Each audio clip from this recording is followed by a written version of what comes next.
Good morning, all of you.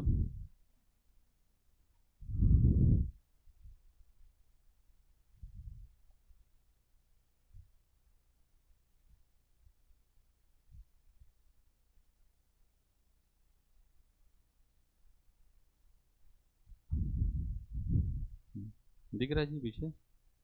Reflection तो नहीं है ना लाइट का बोर्ड में? दिखता है ना बोर्ड?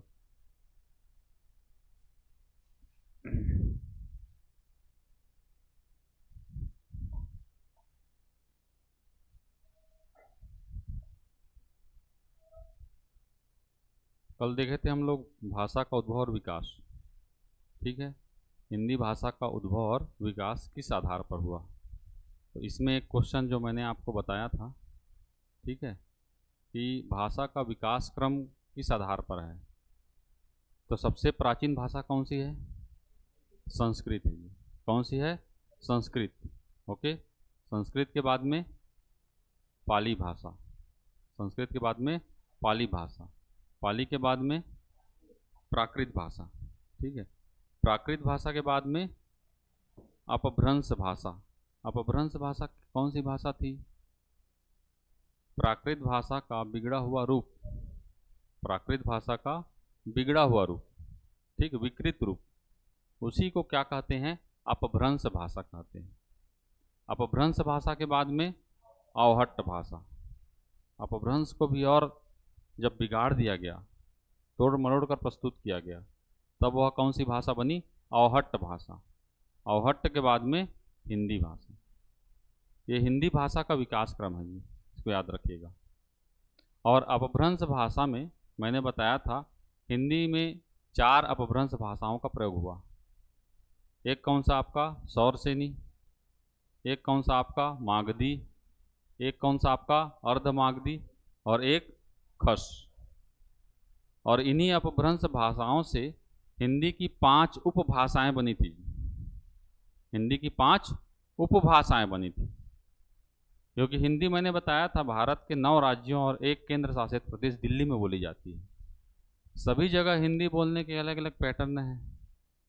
दिल्ली वाला अगर हिंदी में बात करेगा तो अलग बोलेगा, बिहार वाला जब बात करता है तो आप तुरंत समझ जाते हो कहाँ का है जी?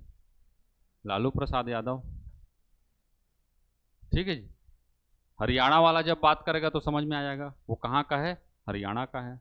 तो हरियाणा है, उत्तराखंड है, हिमाचल प्रदेश है, ठीक है जी, दिल्ली है, उत्तर प्रदेश है, मध्य प्रदेश है, छत्तीसगढ़ है, बिहार है और झारखंड। इन 9 राज्यों में और 1 केंद्र शासित प्रदेश दिल्ली में हिंदी की 5 उपभाषाएं पाई जाती है। एक मैंने बताया था कौन सा? पश्चिमी हिंदी। एक कौन सा आपका? पश्चिमी हिंदी। पश्चिमी हिंदी के अंतर्गत मैंने बताया था 2 प्रमुख बोलियों के बारे में। कौन कौन सी? ब्रज भाषा और खड़ी बोली। ब्रज भाषा और, तो मान लीजिए आपके एग्जाम में प्रश्न आता है कि हिंदी को प्रभावित करने वाली सबसे प्रमुख बोली कौन सी है? खड़ी बोली। कौन सी है? खड़ी बोली। और इसके जनक कौन है? अमीर खुसरो। कौन है? अमीर खुसरो, याद रखिएगा।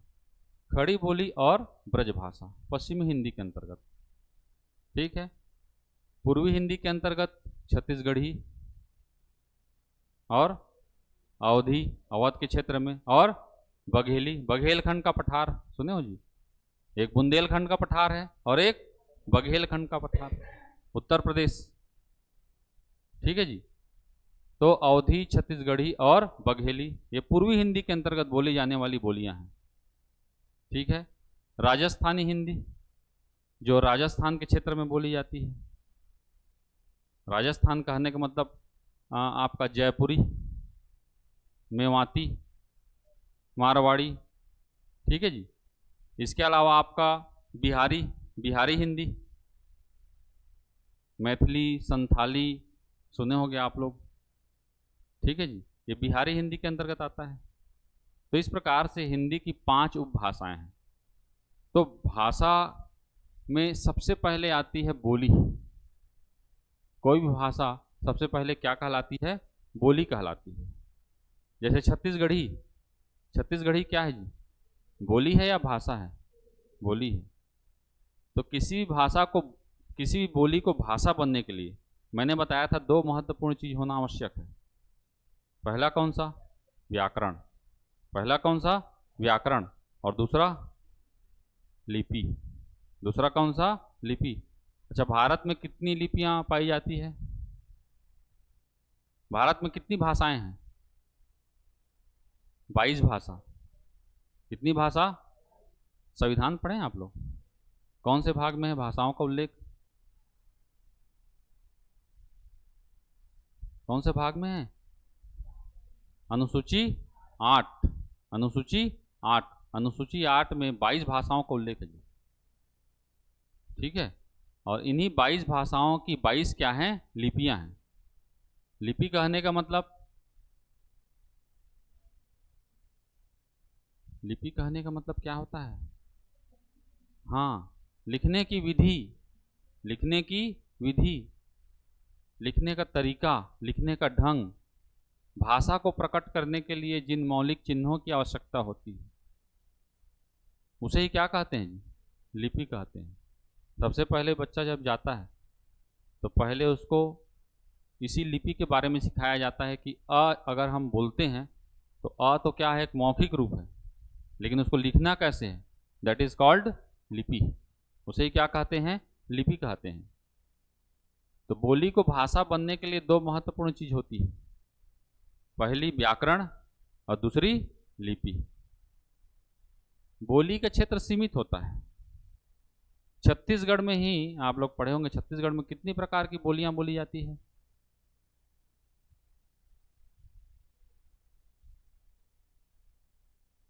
बैसठ अलग अलग प्रकार की बोलियां बोली जाती थी।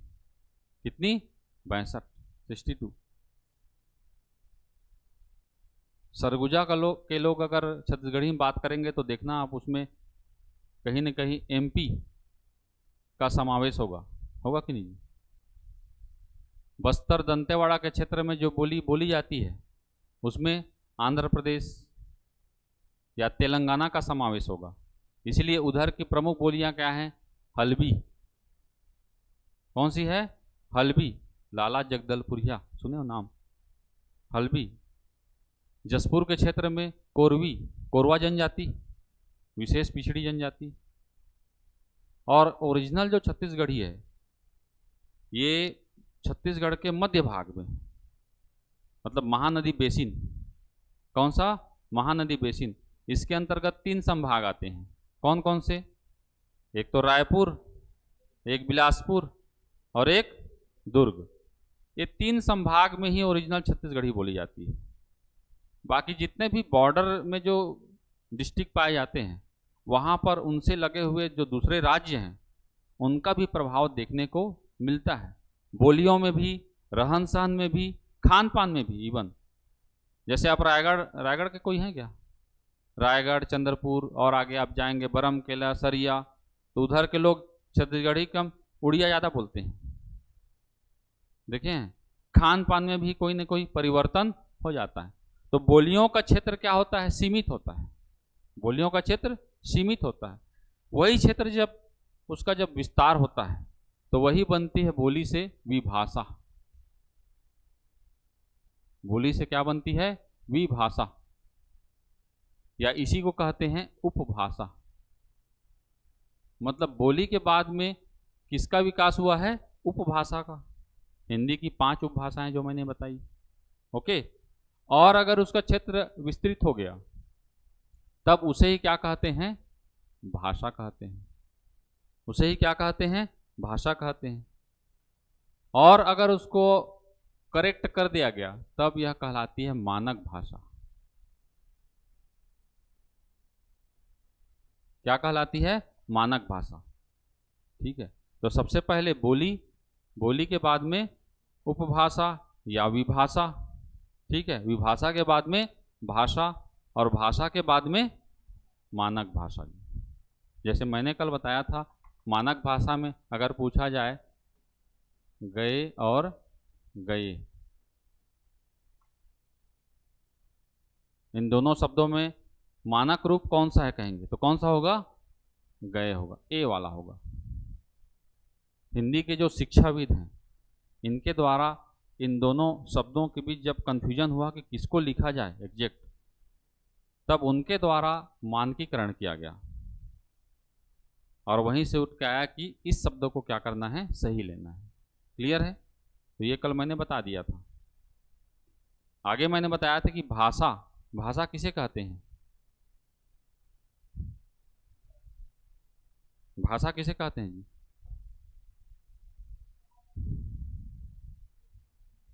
जैसे आपको किसी से बात करना है, आपको किसी से बात, अब मान लीजिए आपको कभी खुदा ना खास्ता संयोग हो गया कि विदेश चले गए।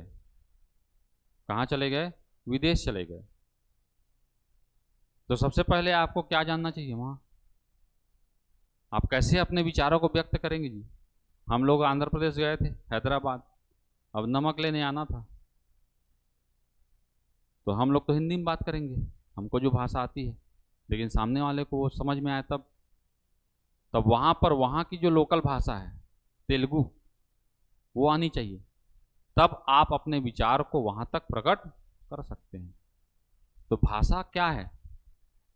विचारों के आदान प्रदान करने का माध्यम, विचारों के आदान प्रदान करने का माध्यम, अपनी अभिव्यक्ति को, अपनी अभिव्यक्ति को, अभिव्यक्ति की आज़ादी है जी। यहाँ अनुच्छेद 19 के तहत पढ़े होंगे संविधान में, व्यक्ति कोई भी बात, अपनी जो पर्सनल चीज़ें हैं वो आप व्यक्त कर सकते हैं, स्वतंत्र रूप से घूम सकते हैं, विचरण कर सकते हैं। तो विचारों के आदान प्रदान करने का माध्यम ही क्या है? भाषा है। ओके? और इसी भाषा के 3 रूप या 3 प्रकार होते हैं। कितने प्रकार? 3 प्रकार। कौन कौन से? पहला क्या है? लिखित भाषा। दूसरा क्या है? मौखिक भाषा। और तीसरा क्या है? सांकेतिक भाषा जी। सबसे पहले जब बच्चे का जन्म होता है तो उसे कौन सी भाषा का ज्ञान होता है जी? कौन सी भाषा का ज्ञान होता है? सांकेतिक। संकेतों के माध्यम से वो अपने विचारों को प्रकट करने का प्रयास करता है जी।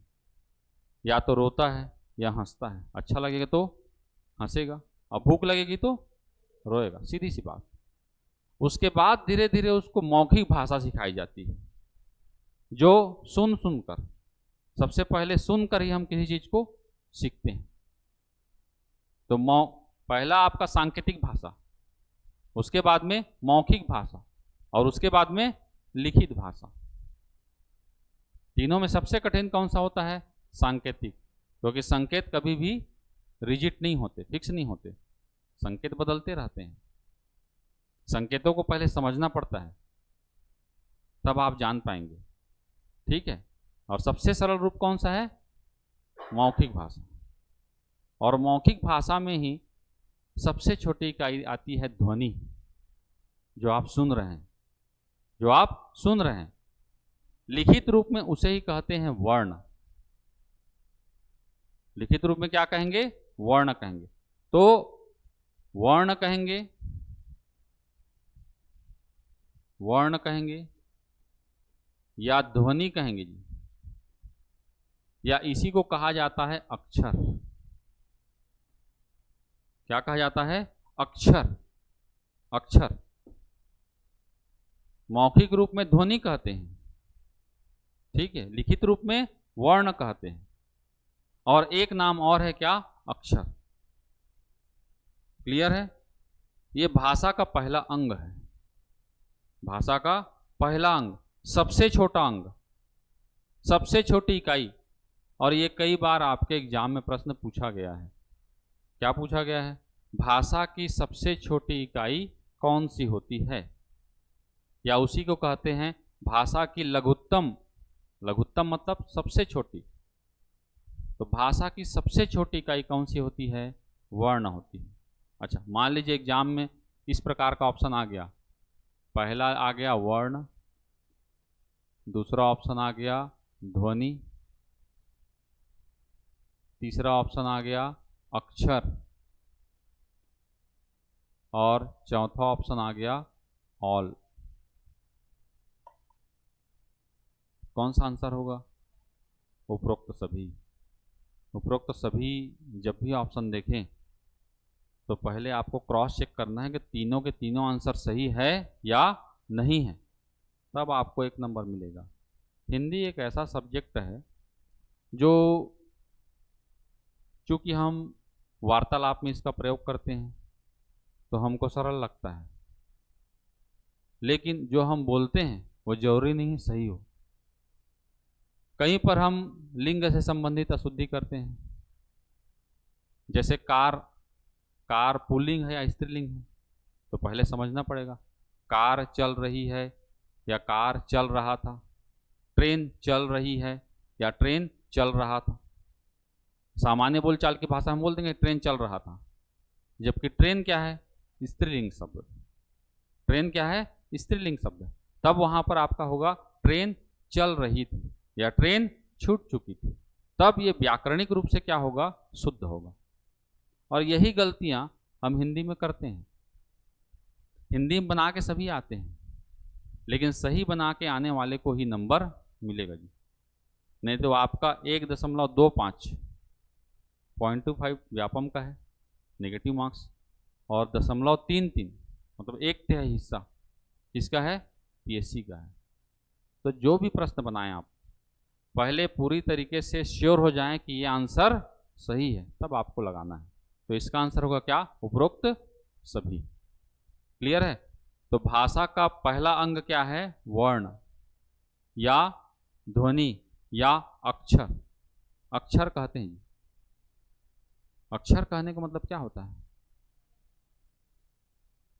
अक्षर कहने का मतलब देखिए, कोई भी शब्द के आगे में जब अ उपसर्ग जुड़ जाता है जी, कोई भी शब्द के आगे में अ अगर उपसर्ग जुड़ जाता है तो कैसा अर्थ देता है वो?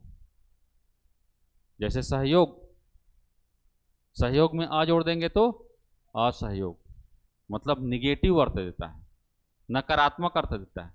तो ये भी जो है दो शब्दों से मिलकर बना है, अधन क्षर,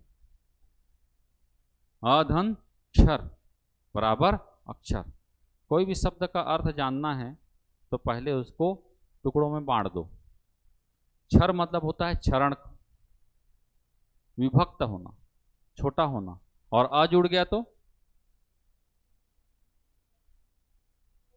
जिसको और तोड़ नहीं सकते, जिसको और तोड़ नहीं सकते, जिसको और विभाजित नहीं कर सकते, जिसको और छोटा नहीं कर सकते, उसे ही क्या कहा जाता है? अक्षर कहा जाता है। तो वर्ण किसे कहेंगे? वर्ण भाषा की वह छोटी इकाई है जिसको तोड़ा नहीं जा सकता। पहला बात याद रखिएगा, वर्ण भाषा की वह लघुत्तम इकाई है जिसे तोड़ा नहीं जा सकता। और दूसरा, जैसे मैं लिख दूंगा आ का कोई अर्थ होता है जी?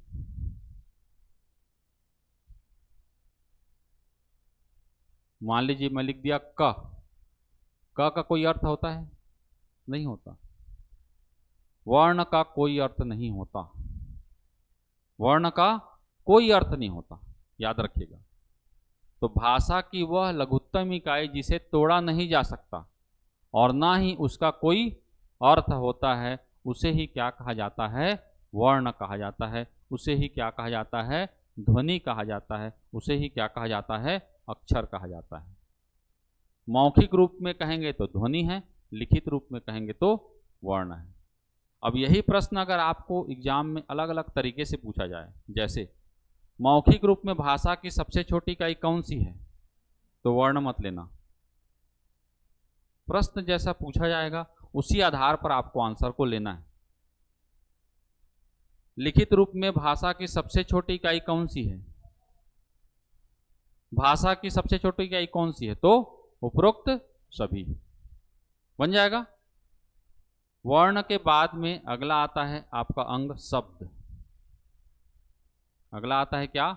शब्द जी, दूसरा अंग। ठीक है, तो शब्द किसे कहेंगे?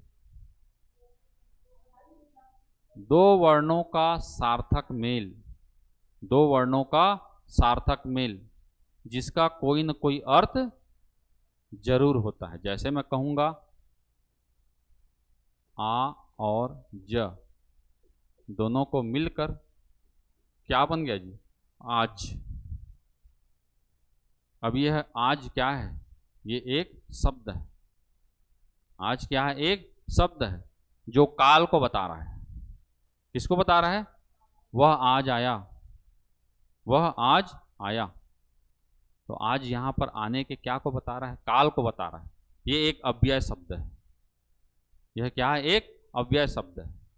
ठीक है, ये शब्द है। और जैसे मैं कहूंगा वह आज आया, वह आज आया। अब यहां पर ये जो है आज, ये शब्द न कहलाकर इसे कहते हैं क्या? पद। पद और शब्द में यही महत्वपूर्ण अंतर है जी। शब्द स्वतंत्र होते हैं। शब्द क्या होते हैं? स्वतंत्र होते हैं, जबकि पद वाक्य का हिस्सा होता है। जब भी कोई शब्द किसी वाक्य का हिस्सा बन जाए तब उसे ही क्या कहते हैं? पद कहते हैं। याद रखिएगा। और यहां पर ये कौन सा प्रकार का पद है? तो मैंने बताया था क्या है? ये अव्यय पद है। कौन सा पद है? अव्यय पद है। 5 अलग अलग प्रकार के पद होते हैं, कल बताया था मैंने आपको। पहला कौन सा पद? संज्ञा। पहला कौन सा? संज्ञा। दूसरा सर्वनाम। तीसरा क्रिया। चौथा विशेषण। पांचवा अव्यय। बन जाएगा। तो शब्दों, वर्णों का सार्थक मेल, वर्णों का सार्थक मेल, उसे ही क्या कहते हैं? शब्द कहते हैं। शब्द जब किसी वाक्य का हिस्सा बन जाता है तब उसे क्या कहते हैं? पद कहते हैं। ठीक है। पद। तीसरा अंग है आपका वाक्य। तीसरा अंग है क्या? वाक्य। तो वाक्य किसे कहेंगे? शब्दों का सार्थक मेल। कोई भी शब्द को मिलाकर अगर आप वाक्य बनाए तो वाक्य नहीं कहलाएगा। उसमें क्या होनी चाहिए? सार्थकता। जैसे इसी को मैं कहूंगा आया आज वह, आया आज वह, तो इसमें कोई क्रम निश्चित नहीं, सार्थक क्रम नहीं है इसमें। तो ऐसा कोई भी वाक्य नहीं कहलाएगा। वाक्य तभी कहलाएगा जब शब्दों का क्या हो? सार्थक मेल हो, तब उसे क्या कहेंगे? वाक्य कहेंगे। तो ये 3 भाषा के 3 जो है महत्वपूर्ण क्या है? अंग हैं। सबसे पहला अंग वर्ण, दूसरा अंग शब्द, तीसरा अंग वाक्य। वाक्य जो है भाषा की सबसे बड़ी इकाई होती है। सबसे छोटी इकाई वर्ण, सबसे बड़ी इकाई वाक्य। अच्छा, मान लीजिए एग्जाम में प्रश्न आया,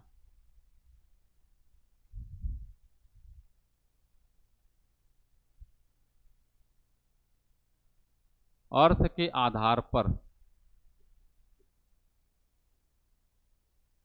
भाषा की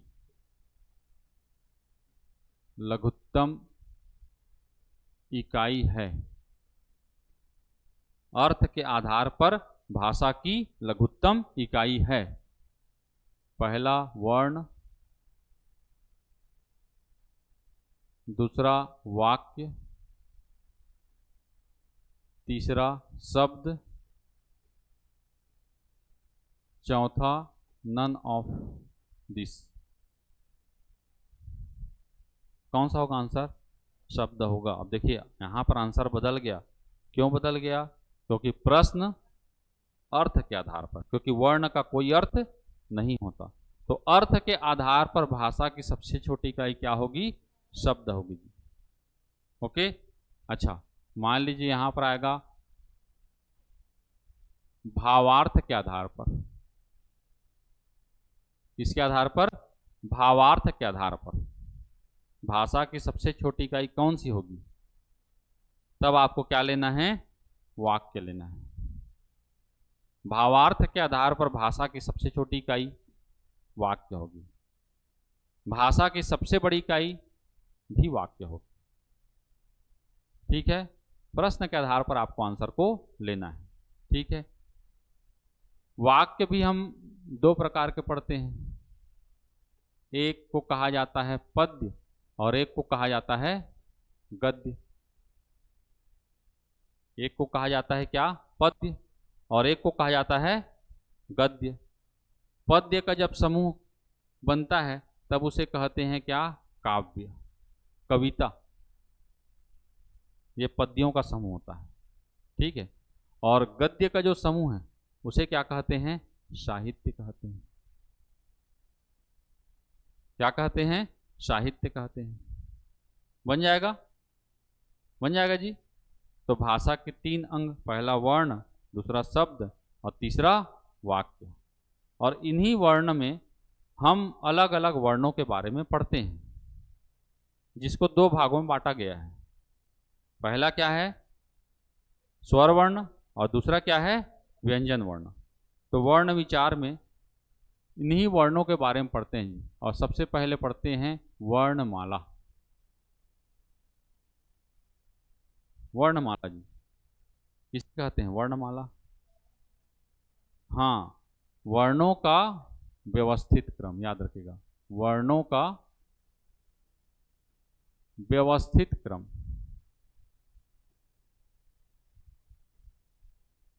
वर्णों के व्यवस्थित क्रम को ही क्या कहते हैं? वर्णमाला कहते हैं। एक व्यवस्था बनाई गई है और इसी व्यवस्था के आधार पर सबसे पहले किन वर्णों को पढ़ा जाता है? स्वर वर्ण को। किन वर्णों को? स्वर वर्ण को। और उसके बाद में व्यंजन वर्ण को। ठीक है। तो प्रयोग के आधार पर, किस आधार पर?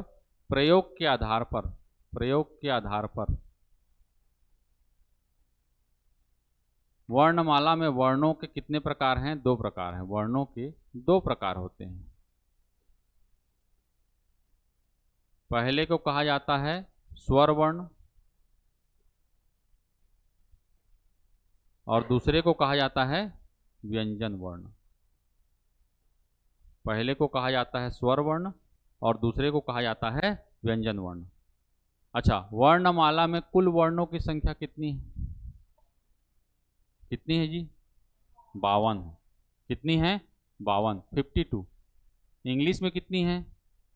26 है जी। 26 अल्फ़ाबेट का प्रयोग किया जाता है। ठीक है, 26 दूनी 52, जस्ट डबल हिंदी में प्रयोग किया जाता है। वर्णमाला में कुल वर्णों की संख्या 52 है। क्लियर है? अभी अभी एक वर्ण जोड़ा गया है। कौन सा वर्ण है?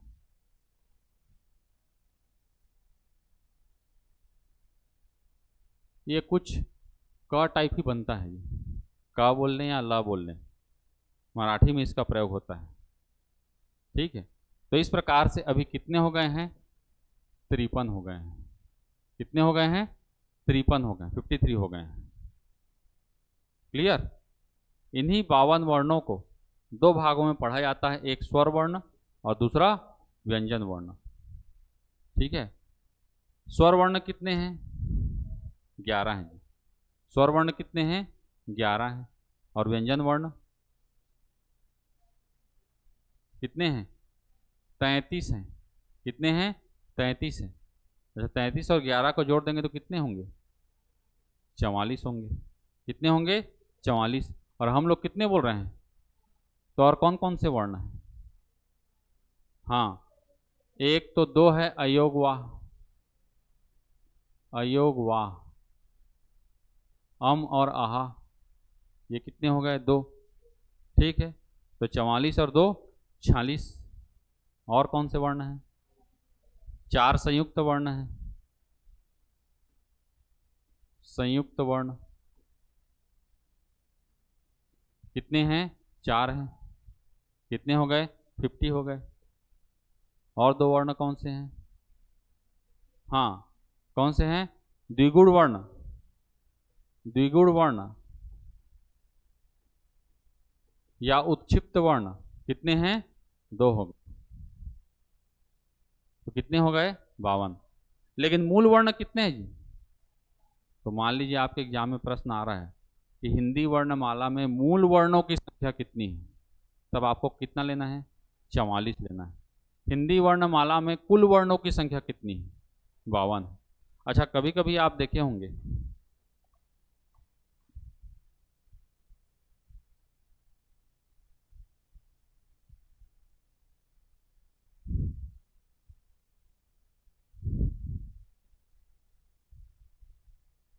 क्या शब्द है? कुछ अंतर है दोनों में? हाँ, क्या अंतर है?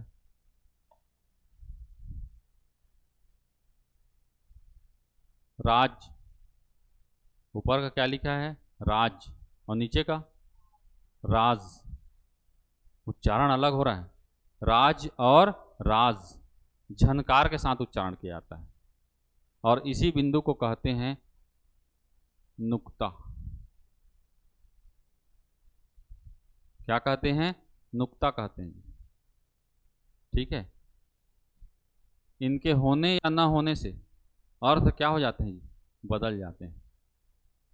बदलते हैं कि नहीं? 5 वर्णों में यूज किया जाता है जी। क, ख, ग, ज और फ। क, ख, ग, ज और फ। ज्यादातर प्रयोग इसी का होता है, और ये सब कहलाते हैं विदेशी, विदेशी वर्ण या आगत वर्ण, जिनका संबंध विदेश से है। विदेश से कहने का मतलब जो बाहर से आए भारत में, और उन्होंने जिन शब्दों का प्रयोग किया, तो शब्द तो वर्ण तो हमारे पास सीमित थे, उन्हीं वर्णों को फिर कोई न कोई परिवर्तन किया गया, और वहां पर फिर क्या लगाया गया? नुक्ता लगाया गया। तो राज कहने का मतलब होता है शासन। राज कहने का मतलब होता है क्या? शासन। जंगल राज, राम राज ऐसे बोलते हैं। ठीक है, तो राज कहने का मतलब शासन, गवर्नेंस, और राज कहने का मतलब स्पेलिंग भी अलग हो जाता है जी। RAZZ, RA। और पिक्चर बना था जी, देखे हो कभी? पिक्चर का नाम देखना कौन सा ज लिखा है और स्पेलिंग क्या है, तो समझ में आ जाएगा। तो राज मतलब होता है रहस्य। राज मतलब क्या होता है? रहस्य। क्लियर है? तो मुख्यतः जो है, एक जो है क, ख, फ, और एक और इस प्रकार की मात्रा आती है। ये भी विदेशी वर्ण है, ये विदेशी व्यंजन है, और ये विदेशी स्वर है। इसमें भी अंतर आ जाता है। जैसे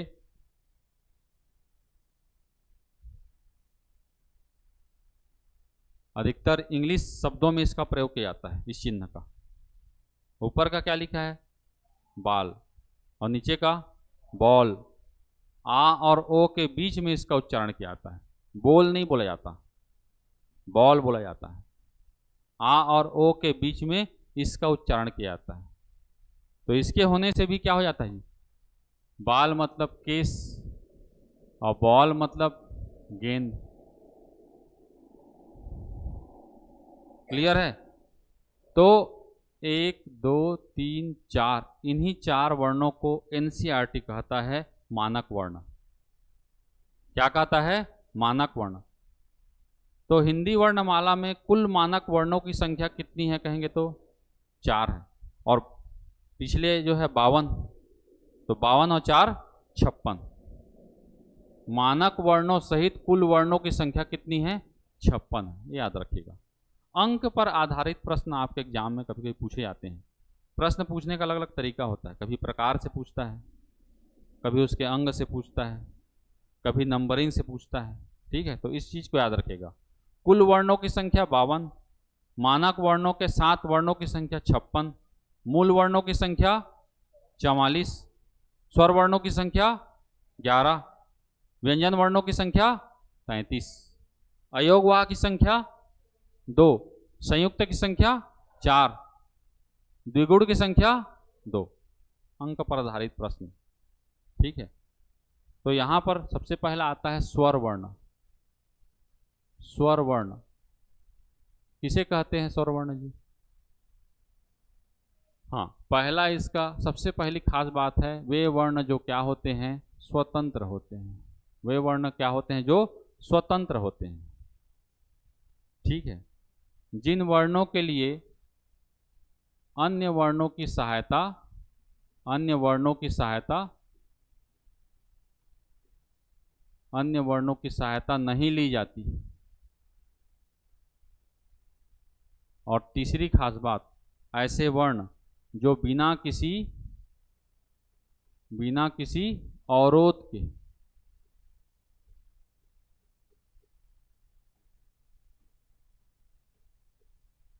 उच्चारित किए जाते हैं, उसे ही क्या कहते हैं? स्वर वर्ण कहते हैं। याद रखिएगा। तीन खास बात है। सबसे पहली खास बात क्या है? ऐसे वर्ण जो क्या होते हैं? स्वतंत्र होते हैं। ऐसे वर्ण जो, मान लीजिए तीनों ऑप्शन में रहेगा, ठीक है, और चौथा रहेगा नन ऑफ दिस, तो क्या आंसर होगा? ऐसे भी प्रश्न आते हैं कंफ्यूज करने वाले। मान लीजिए तीनों ऑप्शन में हैं और चौथा ऑप्शन है इनमें से कोई नहीं, तो क्या करेंगे? आंसर कौन सा लेंगे जी? सबसे पहला बात, ऐसे वर्ण जो स्वतंत्र होते हैं, इसको आंसर को लेना है आपको। ऐसे वर्ण जो स्वतंत्र होते हैं। और मान लीजिए नन ऑफ दिस नहीं है और यहां पर है उपरोक्त सभी, तब आपका आंसर क्या होगा? उपरोक्त। छोटी छोटी चीजें हैं जी, हम पढ़ के जा रहते हैं। देखना, कभी कभी होता है पढ़ के जा रहते हैं और पास नहीं होते, और जो कम पढ़ के गया वो इत्तेफाकन, तो अंतर यही है। वहां पर आपका प्रेजेंस ऑफ माइंड किस प्रकार से काम कर रहा है, आप कैसे आंसर को एनालिसिस कर रहे हैं, क्वेश्चन को कैसे आप पढ़ रहे हैं, कैसे समझ रहे हैं, तब आप सही आंसर तक पहुंच पाएंगे। तो ऐसे वर्ण जो स्वतंत्र होते हैं, जिन वर्णों के उच्चारण के लिए किसी अन्य वर्ण की सहायता नहीं ली जाती, या ऐसे वर्ण जो बिना किसी अवरोध के उच्चारित किए जाते हैं, उन्हीं वर्णों को क्या कहा जाता है? स्वर वर्ण कहा जाता है। हिंदी वर्णमाला में कुल स्वर वर्णों की संख्या कितनी है? 11 है जी। अब किसी किसी बुक में देखना आप 10 दिया रहता है, किसी में 12 दिया रहता है, किसी में 13 दिया रहता है। तीनों आंसर क्या है जी? गलत। आप इसी आंसर को लगाइएगा। 11 होते हैं स्वर वर्ण। कौन कौन से होते हैं? सबसे पहला वर्ण कौन सा होता है जी? अ होता है। फिर इसी का दीर्घ क्या होगा? आ होगा। फिर ई होगा, फिर बड़ा ई, फिर ऊ, फिर बड़ा ऊ, ठीक है जी। फिर री, फिर ए, फिर ऐ, फिर ओ और औ। इनमें से किस वर्ण की मात्रा नहीं होती?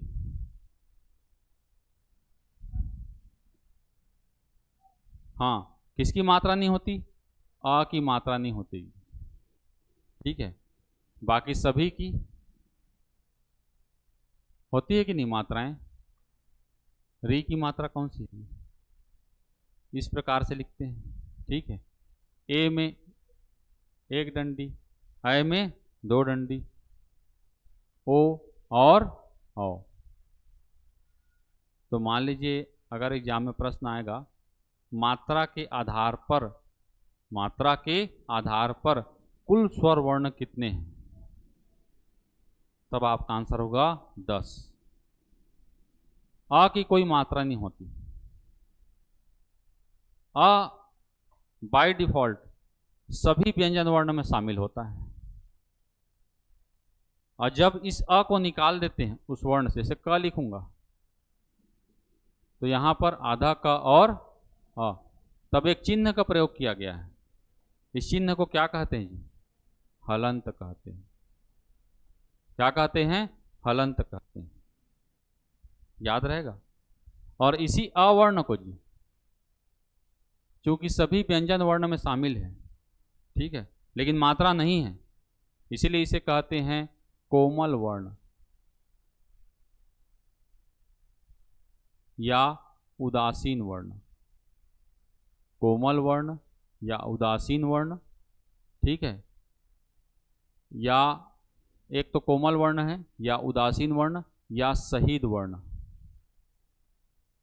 तीनों नाम है जी, याद रखिएगा।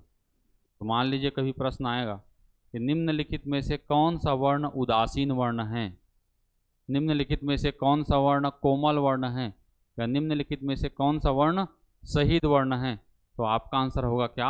आज मात्रा कहने का मतलब होता है उच्चारण काल। मात्रा कहने का मतलब उच्चारण काल, मतलब उच्चारण में लगने वाला समय। ठीक है। अच्छा, री जो उच्चारण कर रहे हैं जी, इस प्रकार से करते हैं इसका, यही बोल रहे हैं जी, री।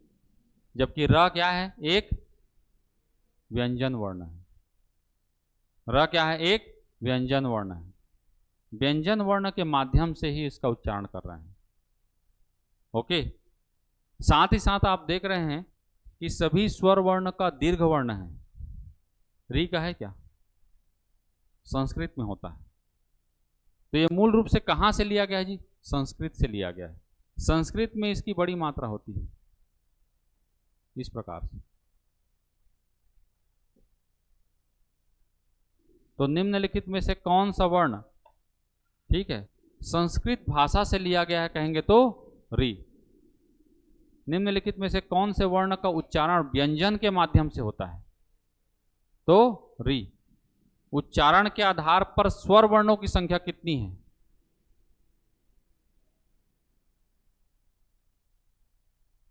10। कितनी है? 10 है जी। क्योंकि इसका उच्चारण किसके माध्यम से हो रहा है? री के माध्यम से, र के माध्यम से। र में छोटी की मात्रा। ऐसे ऐसे प्रश्नों को विशेष तौर पर ध्यान देना है। तो अ है, आ ही, ई है, ई है, उ, री, ए, ओ और औ। यही 11 क्या हैं? आपके स्वर वर्ण हैं। इनको याद रखिएगा। अब 2 वर्ण और बच गए हैं। कौन कौन से? एक तो है आपका अम और एक है आहा। ये जो 2 वर्ण हैं, इसे क्या कहा जाता है? अयोगवाह। क्या कहा जाता है? अयोगवाह जी। अयोगवाह या नपुंसक वर्ण या स्वर मिश्रित व्यंजन। स्वर मिश्रित व्यंजन, स्वर मिश्रित व्यंजन कहा जाता है। स्वर मिश्रित व्यंजन क्यों? क्योंकि स्वर भी शामिल है और व्यंजन भी शामिल है। आ और म से बना है क्या? हम। और अ और ह, इससे ही क्या बना है आपका? आहा बना है। और यही विसर्ग से एक संधि बनी है जिसको कहते हैं क्या? विसर्ग संधि। विसर्ग संधि, विसर्ग संधि जी बहुत महत्वपूर्ण, क्योंकि इसके होने से ही शब्द अलग हो जाते हैं। जैसे मनः धन योग, मनः धन योग, तो क्या हो जाएगा? मनोयोग। मरुधन थल बराबर मरुस्थल। देख रहे हैं, यहां पर विसर्ग के स्थान पर ओ की मात्रा लग गई। देखिए विसर्ग संधि की खास बात, और कैसे शब्द बन रहे हैं। और यहां पर विसर्ग के स्थान पर आधा स का प्रयोग हो गया। तो संधि में हम तीसरा जो प्रकार पढ़ते हैं विसर्ग संधि, यहीं पर ये विसर्ग काम आता है। ठीक है। तो एक तो है आपका स्वर मिश्रित व्यंजन, एक है आपका क्या? नपुंसक वर्ण। मतलब स्वर और व्यंजन के मध्य की स्थिति। कभी भी आप देखेंगे इसको बीच में ही लिखा जाता है, स्वर के खत्म होने पर और व्यंजन के शुरू होने के पहले। इसीलिए इसे कहा जाता है क्या? नपुंसक वर्ण। और एक है क्या? अयोगवाह, अयोग धन वाह। इनको न तो स्वर में शामिल किया गया है, न ही व्यंजन में शामिल किया गया, फिर भी अर्थ वहन करते हैं। इसीलिए इसे क्या कहा जाता है? अयोगवाह वर्ण कहा जाता है। 3 नाम है इसके जी, याद रखिएगा। और यहीं से फिर ये जो अम है, इसे कहा जाता है क्या? अनुस्वार। क्या कहा जाता है? अनुस्वार। और इसे कहा जाता है क्या? विसर्ग। तो हिंदी वर्णमाला में अयोगवाह वर्णों की संख्या कितनी है? 2 है। अनुस्वार वर्णों की संख्या कितनी है? 1 है। विसर्ग की संख्या कितनी है? 1 है जी। और यहीं से तो शब्दकोश चालू होता है जी। शब्दकोश में सबसे पहले अम की मात्रा आती है, याद रखिएगा। फिर आता है क्या? अनुनासिक। और उसके बाद में क्या आता है? विसर्ग। फिर आप आगे आगे लेंगे अ, आ, ई, इस प्रकार से। एक बार जो है टीचर्स वाले हैं, टीचर भर्ती वाले कोई बैठे हैं? हाँ, एक बार ये प्रश्न आया था जी, एक स्टूडेंट ने मेरे से पूछा था। ठीक है, शब्दकोश के आधार पर निम्नलिखित शब्दों को व्यवस्थित कीजिए। तो शब्दकोश के आधार पर सबसे पहले कौन सा आएगा? जिसमें अंक की मात्रा होगी। विशेष तौर पर इसको याद रखिएगा जी, बहुत इंपॉर्टेंट है। ठीक है, सबसे पहले कौन सा आएगा?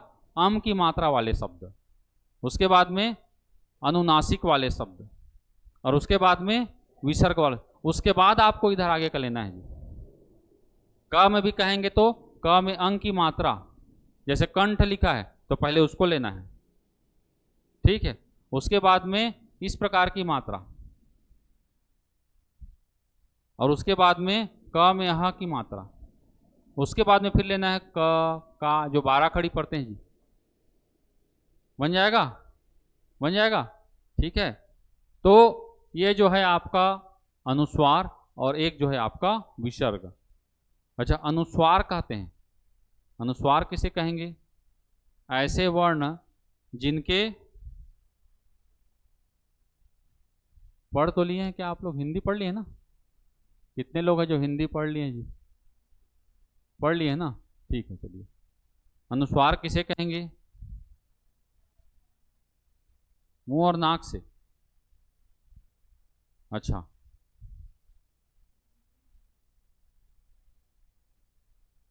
अभी 2 शब्द हैं, देखिए। पहला कौन सा है? दंत, और दूसरा दांत। उच्चारण अलग हो रहा है कि एक समान हो रहा है? अलग अलग हो रहा है। क्या अंतर आ रहा है दोनों में? यहां पर ये जो प्रयोग हुआ है ये है क्या? अनुस्वार। ये क्या है? अनुस्वार है। और ये क्या है? अनुनासिक है जी, अनुनासिक है।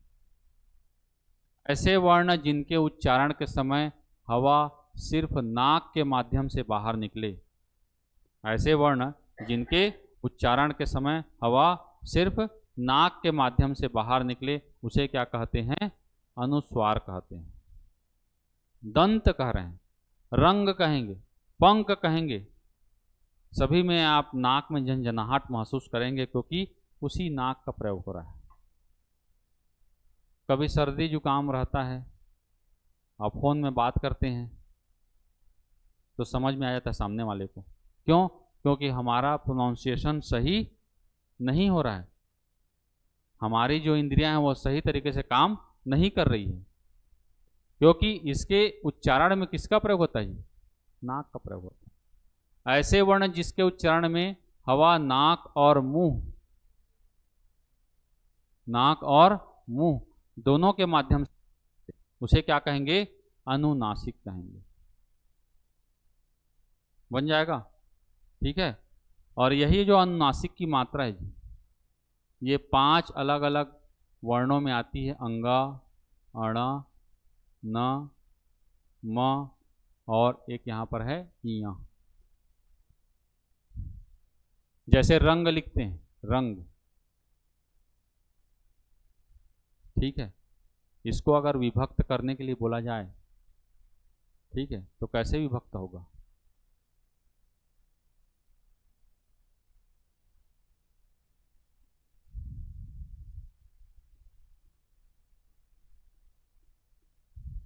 इस प्रकार से होगा।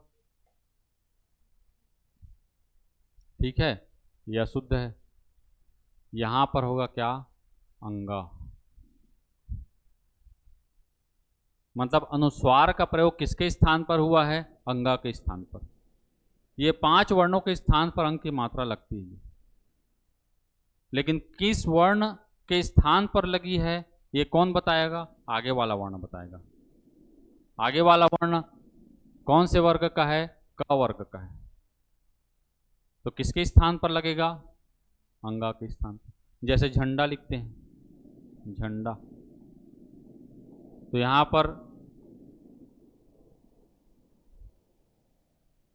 ये होगा,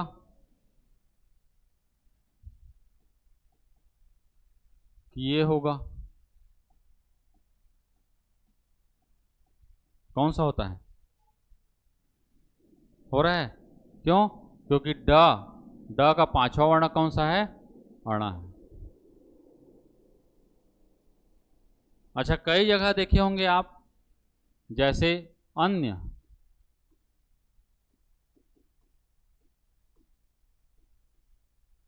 लिख सकते हैं ऐसे, कभी देखे हैं ऐसे? नहीं होता, क्यों?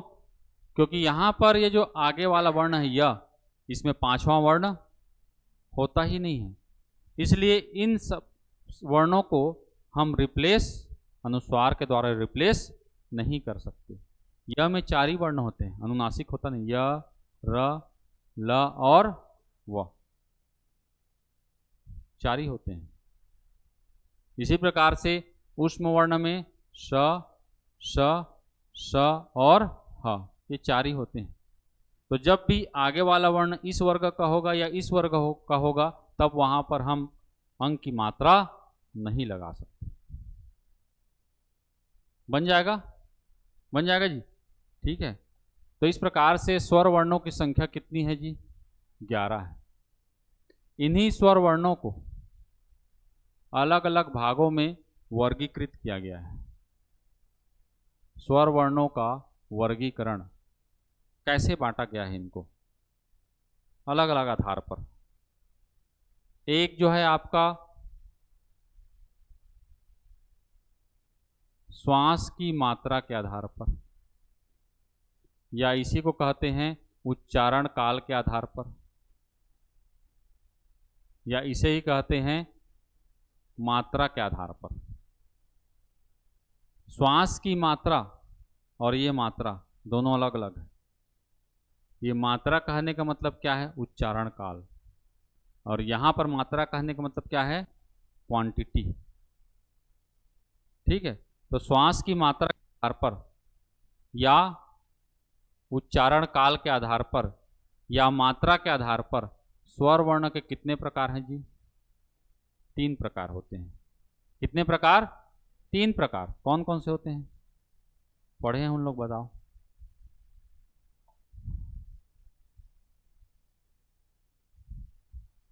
पहला होता है ह्रस्व। हाँ, पहला होता है क्या? ह्रस्व वर्ण, या इसे ही कहते हैं लघु वर्ण, या इसे ही कहते हैं एक मात्रिक वर्ण, एक मात्रिक वर्ण, या इसे ही कहते हैं मूल वर्ण, या इसे ही कहते हैं मौलिक वर्ण। एडीओ में आया था यहां से प्रश्न। ठीक है, ऐसे स्वर वर्ण, ठीक है, जिसके कारण में सबसे कम समय लगता है या सबसे कम श्वास की मात्रा का प्रयोग होता है, उसे क्या कहेंगे? ह्रस्व वर्ण कहेंगे। इसकी संख्या है 4। कितनी है? 4। अ, ई, उ और री, 4 वर्ण है जी। तो कभी भी आपके एग्जाम में अगर प्रश्न आएगा कि निम्नलिखित में से कौन सा एक मात्रिक है, या निम्नलिखित में से कौन सा मूल वर्ण है, या निम्नलिखित में से कौन सा मौलिक वर्ण है, या लघु स्वर है, तो याद रखिएगा कौन सा है आपका अ, ई, उ और री। ये 4 वर्ण है जी। ठीक है, दूसरा आता है दीर्घ,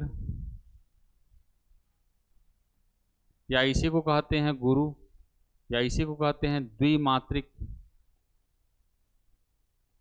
या इसे ही कहते हैं संधि स्वर। क्या कहते हैं? संधि स्वर। और इन्हीं में मात्राओं को लगा देना है आपको। ठीक है, इसकी संख्या है 7। कितनी हैं? 7।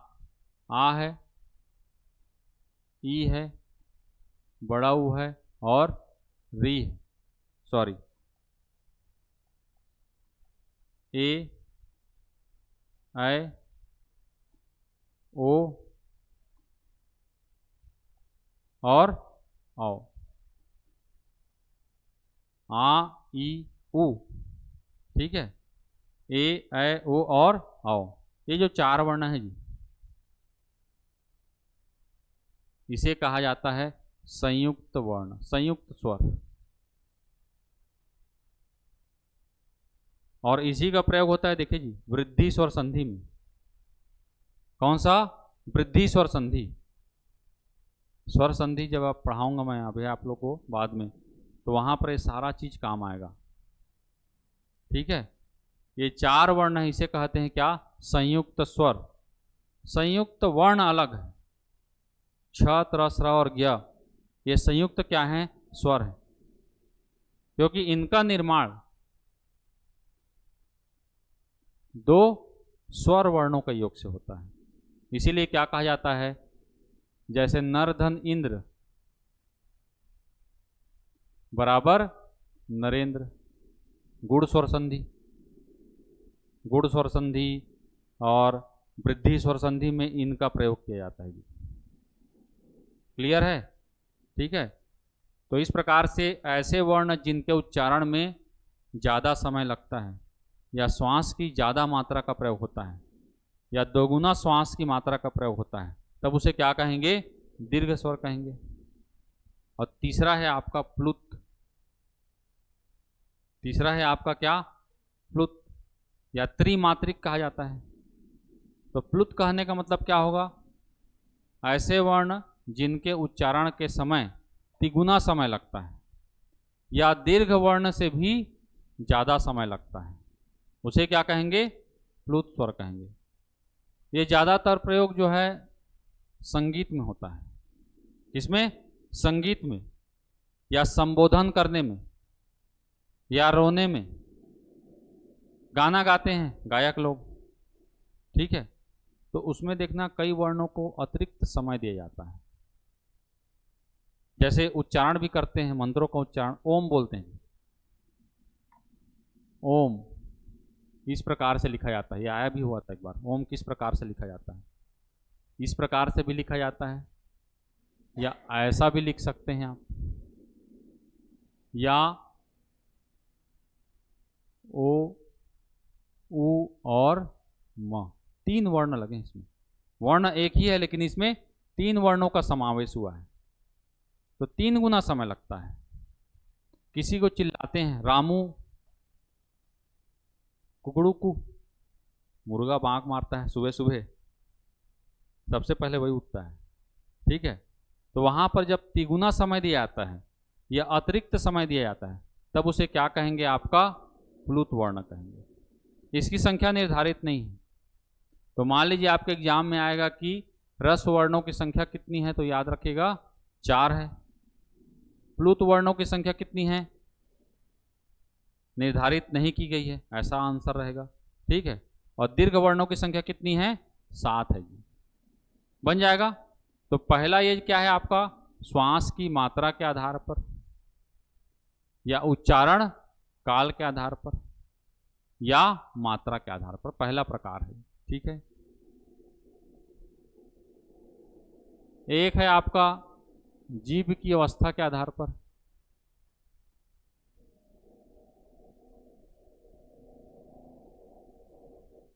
जीभ की अवस्था के आधार पर कितने प्रकार? 3 प्रकार होते हैं। कितने प्रकार? वर्णों के उच्चारण में जीभ की, दांत की, मुंह के सभी अंगों की बहुत महत्वपूर्ण भूमिका होती है। जीभ की अवस्था के आधार पर 3 प्रकार। पहला आपका अग्र, दूसरा आपका मध्य, और तीसरा आपका पश्च, ठीक है। एक है आपका ओष्ठाकृति के आधार पर। ओष्ठाकृति के आधार पर स्वर वर्णों को 2 भागों में बांटा गया है, ठीक है। एक वृत्तमुखी या गोलक, और दूसरा अवृत्तमुखी। ओष्ठाकृति के आधार पर, ओंठ के आधार पर, ठीक है।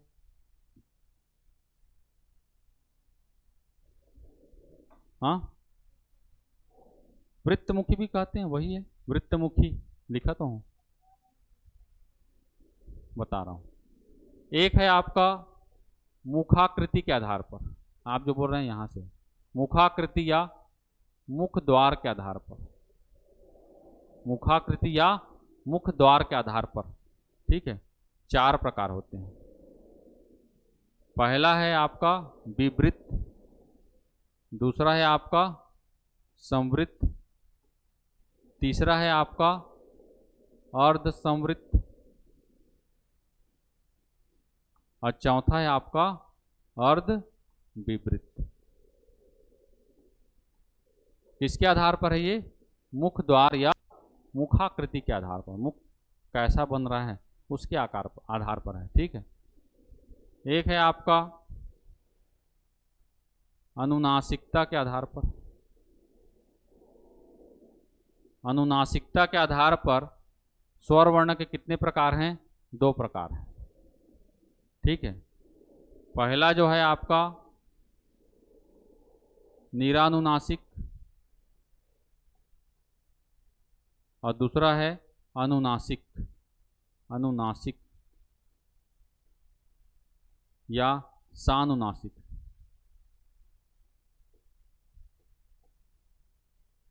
बन जाएगा? तो जैसा प्रश्न पूछा जाएगा जी, वैसा आपको आंसर को लेना है, ठीक है। उच्चारण काल के आधार पर 3 प्रकार, ठीक। जीभ की अवस्था के आधार पर 3 प्रकार, ठीक है। अनुनासिकता के आधार पर 2 प्रकार, ठीक है। मुख द्वार या मुखाकृति के आधार पर 4 प्रकार। बन जाएगा? कल इतने को पढ़ के आना, ठीक। आगे बताऊंगा फिर इन्हीं चीज़ों के बारे में, ठीक। चलिए, थैंक यू। समझ में आ रहा है? ठीक है।